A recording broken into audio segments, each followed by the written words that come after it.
Hi,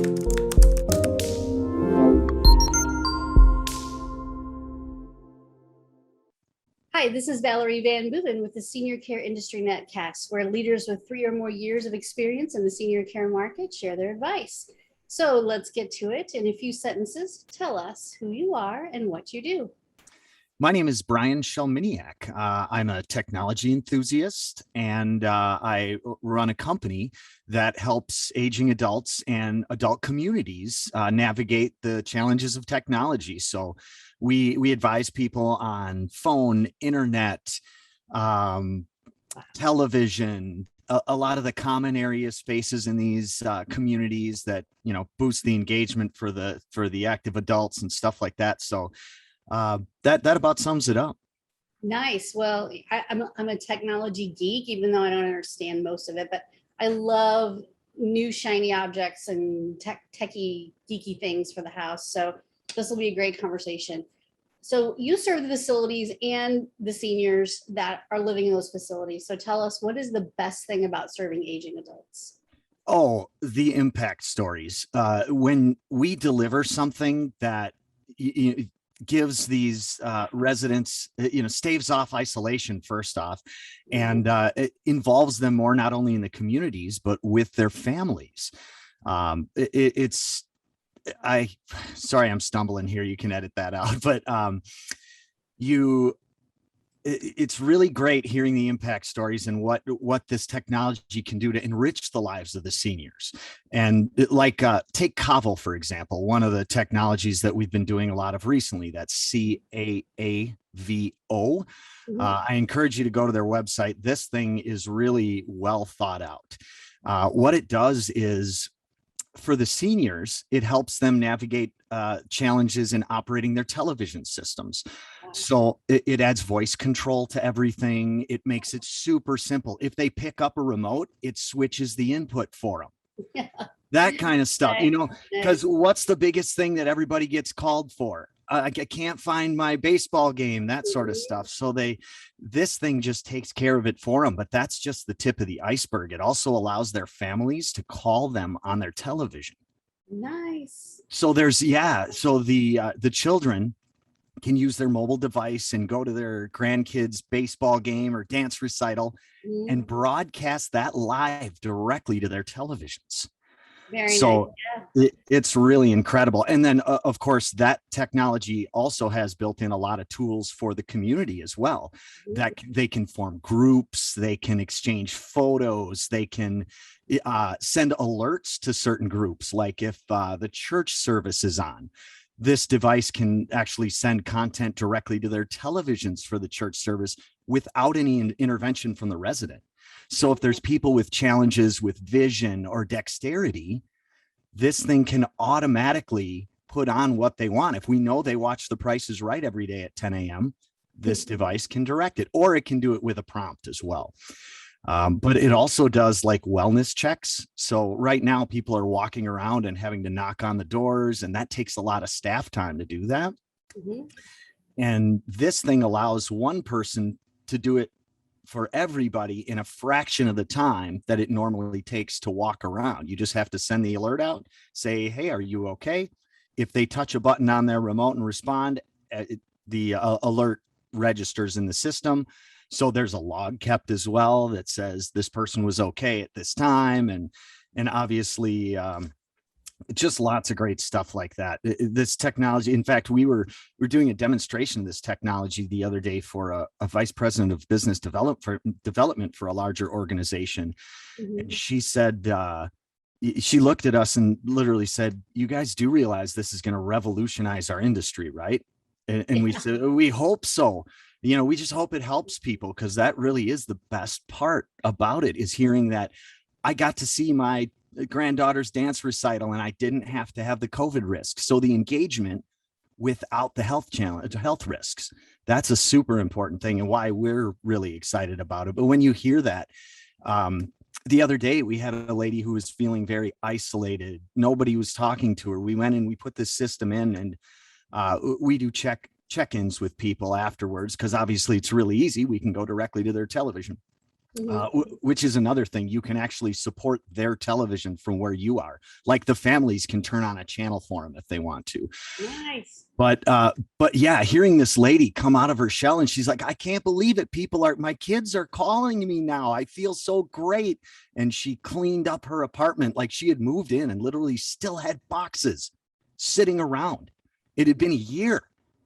Wow. And yeah, and we introduced this technology as a way to kind of bring the families and the communities closer together, so everybody could communicate a little better, and it seems to be working. But when you hear that stuff and you come back to her apartment next time and the boxes are put away and she's happy and engaged, that's incredible.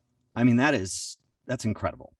So I would imagine that you've heard this before, but during COVID and now, I mean, we're still, dealing with stuff, and some states are more open than others. But one of the things that most of us in the senior industry have talked about and have muddled about in our minds is all of the things that need to change with senior care, especially facility type care, home care as well, but facility care took a big hit, and not necessarily their fault, but what it also brought to the forefront was things that we need to change about how we care for our seniors, especially when they're on the nursing home end, when they're on the final end there. But even assisted living, I mean, there has to be better ways. And to me, the one of those ways, there are many others, but one of those ways is advanced technology like this. Because I'll tell you, my father was in a nursing home. I talk about him on this podcast all the time, but he was in a nursing home for the first 8 months of COVID. His wife finally yanked him out. Not even sure if she was going to be able to care for him at home. Turns out he's doing great, much better than he was. We could see, even with FaceTime, once they're in a nursing home, I mean, he could not use a phone by himself. And you're right, he could also not deal with a remote. No matter what we did, no matter how many times we showed him, he would try, but he had just enough dementia that there was no way. He's not full on, stage 4 or anything.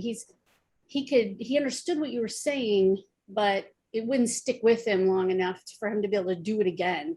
The retention. Sure. So being able to change the channel or watch the same, another show that he liked, or even have a choice in what show came on.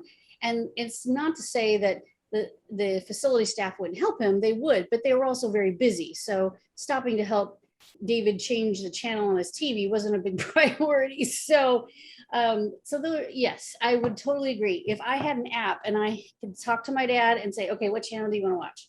And beep, beep, help him change it. Is this what you want? Is this what you want? That would be amazing. So he's not in that position anymore, but coming firsthand from an adult child, I can absolutely tell you that what's on the TV doesn't have to be the same blaring blah, blah, blah, blah, blah all day long. Maybe I want to watch a Western. Maybe I want to watch a true crime show. Maybe, for the folks who still have it together, it's a much better option to be able to change the channel, at least change the channel.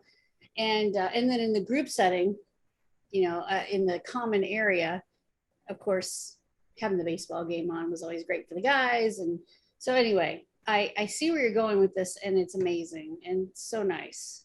It really is. I mean, we even have, so internally, obviously, we tested this product before we even put it out on the market.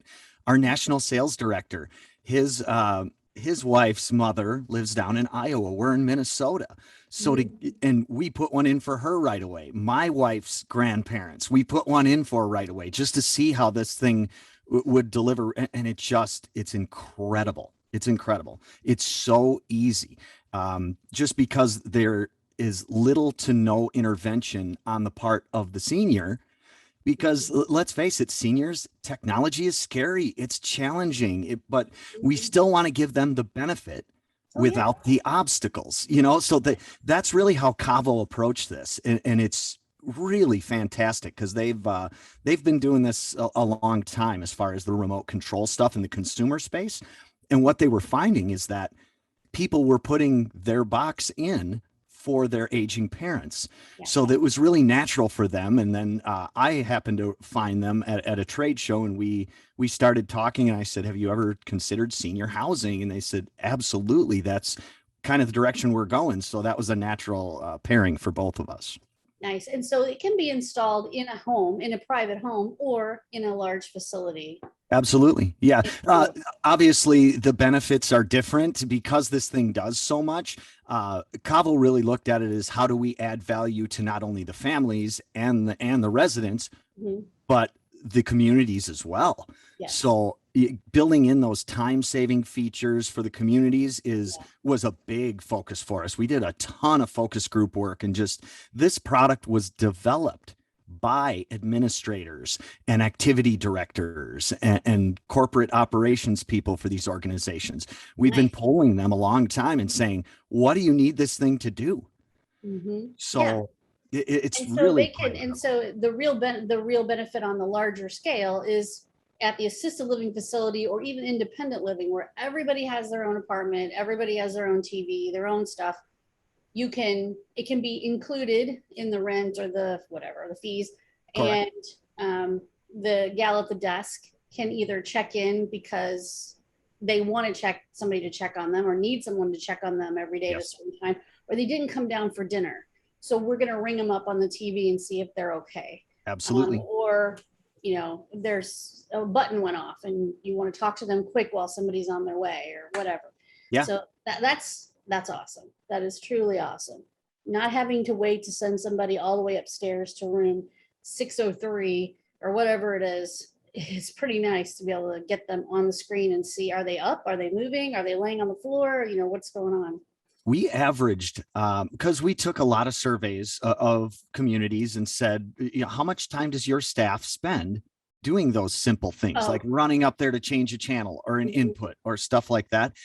It can be up to 3 to 4 hours a day sometimes. Yes. That, because you know how it is when you get up there and you greet the resident, and then you're talking, and they want you to then talk. You take care of that and fix the problem, and by the time you're done, it's 45 minutes. So that can be a huge time drain on the staff, which is why we tried to wrap this whole thing so that there was benefits for everybody involved. So very nice. Very nice. Yeah, this is awesome. So we'll make sure that all of your contact information is with this video. So if folks want to reach out to you and learn more about this or talk to you, and absolutely they can do that. And this is nationwide, right? You can help folks anywhere in the United States right now. Yeah. Great. Awesome. All right. Next question up is about leaders or organizations who have really, you think, have made a difference in your life, your professional life, or you think are just doing a really good job. Who would you like to talk about? I had to think hard about this question because, of course, the first thing that comes to mind is, people like Leading Age and Argentum and all the trade organizations that are doing all this great work. But I thought I wanted to give some attention. We interact with a lot of the admins on sites, in communities. Mm-hmm. This is a hard job, people. I mean, they are between the business end and the personal end of all this stuff happening, and it can be a really difficult spot. And I have met many, many really great administrators that have inspired me. I'm like, gosh, you're in a tough spot, and yet you seem to persevere. And I could name a bunch of those, but I just want to say, in general, I don't think they get enough thanks. So I just wanted to say thank you guys, because it's pretty amazing what they have to do on a daily basis to keep the residents as well as the business side of things functioning. The families. I mean, you're the buck stops with you. So, and this is a very, obviously this is a human business. It's a very emotional business. It's a very, dealing with families who feel guilty, who feel overwhelmed. They feel financially, emotionally. I mean, you name it, every emotion known to man. And some of them can be very negative. And some of them, are very, like, I'm happy to say that the nursing home that my father was in turned him from not being even able to feed himself around to being able to come home. And that doesn't happen that often. But for him, it was a medication adjustment. He was on too much. And when he was at home, there's no way for a physician to really day to day and staff really day to day to see that it was just too much. He was worked out. Mhm. And so once he got there and they started backing down off of some of this stuff, he came back to life. I mean, he was like, yeah, I could take him out to lunch. We could do whatever. I mean, not perfect, but certainly able to walk with a walker, have a conversation with me, go on trips, weekend trips, and then finally come home. So, there's definitely happy things that happen. I will say, though, that the admins get the brunt of everything. Absolutely, they do. And I respect their position quite a bit. And in working with them in the capacity that we do, advising them in technology, they often are very appreciative because they have so many other things going on that if we can boil it down to a simple, hey, here's what you need, this will be the best we can recommend for the foreseeable future. They appreciate it, and we appreciate them. So you can make it happen, and they don't have to worry about it after that. Just exactly learn how to use it, right? Teach staff how to use it. We take care of the details, exactly. And then we continue to serve the residents as well, right? So we are I guess we're kind of like a safety valve. If it's technology, turn it over to us, give it to Aufderworld. We'll take care of it, kind of thing. Yeah, absolutely. Yeah, absolutely. Yeah. So thank you for calling that out. We don't get the admins called out very much as far as folks we appreciate, and they do have a really hard job. There are lots of folks that have hard jobs in this industry, but when you're on the receiving end of staff, families, and all of the things that are in between, it is a challenging day, but very rewarding, because people wouldn't do it if they didn't love the folks they work with. So that's absolutely true. Yep. All right. So let's talk about online marketing a little bit. Networking in person is a great way to get more referrals, more leads, things like that. And if you're actually promoting stuff nationwide, obviously you can't be everywhere. You can go to trade shows and things like that, but online marketing is pretty important. So tell us about your experience with online marketing, or how has the last, I want to say almost 2 years, changed the way, if it has it at all, changed the way you market? That is a really great question. And specifically over the last 2 years, just before COVID and the shutdowns happened, I should say, my eyes were opened to the power of SEO. I don't know if SEO is search engine optimization. It's the thing you do to your website so people can find you. It's an extremely technical and complicated process to rank in these search engines, and there's experts that do this. But maximizing our SEO, previous to 2 years ago, we were only word of mouth. We've been around since 1983, and we just started our SEO and doing all that stuff. My eyes were open to that about 2 years ago. And all I can say is get a good firm and hire the experts, hire partners that you trust. There's a lot of good tools. That's website marketing. If you're talking about outbound marketing, there's a ton of good tools out there, like Signpost and a various suite of other ones that you can use for outreach that give you a lot of data about the programs coming back to you. So it's really employing those tools, the search engine optimization experts and the outbound marketing tools that they now have available online. That combination has been pretty stellar for us. We've been successful with just those things, and of course our network, but we've been around for so long, we kind of know everybody already. So it's, so especially in your area, you probably, obviously people know who you are and what you do, and then reaching out beyond your local area gets a little more, time intensive, but you're preaching to the choir, because we firmly believe in and deliver SEO services for our clients. And so we see the power of that every day. And also, I think it's important to note that it changes all the time. The time. Yeah. What worked 2 years ago is not what works today. Or it's a version of what worked 2 years ago. It's a more intense version. It's more content. It's less short stuff and more long form stuff. It's this, it just, there's always changes. It never, Google wants their users to have a good experience. So, and I'm, that's, it can irritate you and it can make you happy.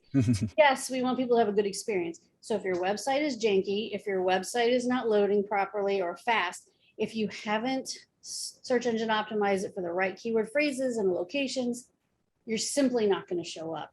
And that is a time consuming process. And you're right, hiring folks that know that process and that's what they do all day is probably the right thing to do, because trust the business experts to run. Yeah, obviously to become an expert in the SEO, once I wrap my head around it, I'm like, no way, we've got to get the experts in here. Let's just, so guys, people like you. So it's a technical, crazy, I mean, you have to be geeky like me to enjoy that, knowing what the pieces of that puzzle are. People are like, oh yeah. You want to do what? You want to write how many pages of schema? You want to do what? Oh yes, this is fun. So anyway, yeah. So I appreciate you saying that, because it is really important and it is really complicated, and it's worth understanding the basics for sure, and knowing what you're doing or why you're doing it. But it's hard stuff to learn. So it really anyway, is. so that's great. I'm glad you guys started before the pandemic, getting kind of getting the act together on all that, because I think, I would say that Zoom and other platforms like this, and we talked before we went on the air about what you guys use for podcasting and things like that, all these platforms have made a difference in our lives and have become more important. And then, of course, the technology that you're introducing for our seniors is amazing. So I think technology in general has taken a big step forward with everybody. No doubt. And that was a driving factor. We kind of felt like this is the right time for this product because it does boost the engagement so much without the risks. And that's the walking the sword, the edge of the sword, you've got to have both. Yep, absolutely. So what piece of advice would you give to other senior care providers out there? Don't be afraid to explore these new technologies. They are mature enough now that they're delivering some incredible results. I mean, for a long time, there was a lot of people in the space that were kind of piecing stuff together. These are getting to the point where they're ready for prime time, that we're getting really good results. We're getting reliable data and performance out of these things. So in addition to, but also that to go along with that, you want to make sure, just like when you're selecting your online marketing, that you select the right partner. Somebody who you can trust, who's going to be a true partner and make good decisions on behalf of the organization. And that's the way we try to look at it. We try to say, if we were a member of this organization we're working with, what is the best choice? That's the way our sales consultants work and everything. We are advisors. We don't want to just sell stuff. That's not how we work. We want they to be our customers for the next 20 years. We don't want to sell you something and then go away. We want to be around for that 20 years with you, supporting that stuff and being in there with you, because otherwise we don't get the great stories. Well, right. And you know what? It is so much more validating and so much more, I guess, I don't know, rewarding to have a long-term relationship with your clients, as opposed to, you're not Best Buy and the Geek Squad. This is something that you make an investment in, and it needs to work, and it needs to work for a long time. And as upgrades come along, which they probably will, or software changes or whatever, those things need to be taken care of by someone who understands the system. So absolutely have someone on your team who can take care of all of that stuff for a long, long time. So I would totally agree with you on that. And take risk. Take a little bit of chance, take a risk to improve the lives of your residents and the families who sometimes are locked out of seeing them, at least right now. We hope that goes away.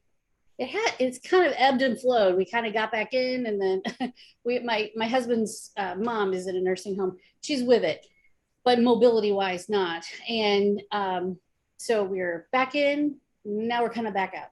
so it kind of goes in and out a little bit. But they've been really good about trying to accommodate us and making sure we get in for, a visit, or at least visit on the patio if it's not 100 degrees outside, which where I'm in St. Louis, it's either 100 degrees or it's 10 below. So we have very little in between. So you know, trying to kind of accommodate all the families and making sure we can visit has been great. But I don't think it's over yet. And even when it is, being able to hold up my phone and let grandma watch the football game or the soccer game or the dance recital, that's pretty fabulous. It really is. And it was really cool seeing the engagement statistics because we can see the back end of this thing, the logs of who's calling who when. And it was really kind of interesting in the first beta communities to see this thing. All of a sudden, the engagement, everything, the families start flying and the residents are talking to each other and the front desk is talking to the residents. And it's like, wow, this thing is really being used. Yeah. Seeing it come alive was kind of a really impactful moment for me. I was like, that's nice. This is great. So yeah, that is cool. That's great to see. Absolutely. You know, you did it right when you see, you know, all the stats going back and forth. That's great. And you know, each one of those numbers is somebody getting to talk to their family or something important. So it's like, yes, that just, it feels great. Yeah, absolutely. Yep. All right. Last question. When you have a win in life or in business, how do you like to celebrate? How do we like to celebrate? You know, when you love what you do, every day is kind of a celebration. I look forward to coming to work, to be honest with you. It's awesome. It's cool to talk to people and have fun with them and see how we can help. I really enjoy being helpful. So sometimes the work is the celebration, I guess, you know what I mean? It's hard to, yes, we throw employee appreciation parties and that sort of stuff. And we do a lot of community parties and stuff like that when we're introducing the technology, because again, we're on site there, we're interacting with the residents saying, hey guys, how can we better fit this system for you, if you will, or any of the various systems we work on for that matter. But that in itself is kind of fun. So that's how it work is how we celebrate. That is kind of really a weird nice answer maybe, but no, I've had every answer you can imagine, from going and taking a dip in the ocean to dancing to I had a one of my first interviews, it was a hospice physician, and he held up a bottle of tequila. He got it out from under his desk and he says, a little bit of this goes a long way. Oh, that wasn't what I was expecting, but okay. So so he celebrates with a little shot, but no, everything under the sun. And I do think that if you love what you do, that is an important way to spend your life when you're not with your family, is enjoying the work that you do and not dreading coming to work. But I think most of us in a helping type of profession or in a helping kind of business are definitely enjoy what we do, or we probably wouldn't keep doing it. So I'm glad that you guys feel like every day is a good celebration for you. Absolutely. So thank you. Thank you for being on the show, for enlightening us about what you do, about the products and the people that you serve. Well, again, we'll make sure that everything is below this video so folks can, contact you, and we'll share the video with you too. So thank you. Thank you for having me. This has been a wonderful conversation. I enjoyed meeting you.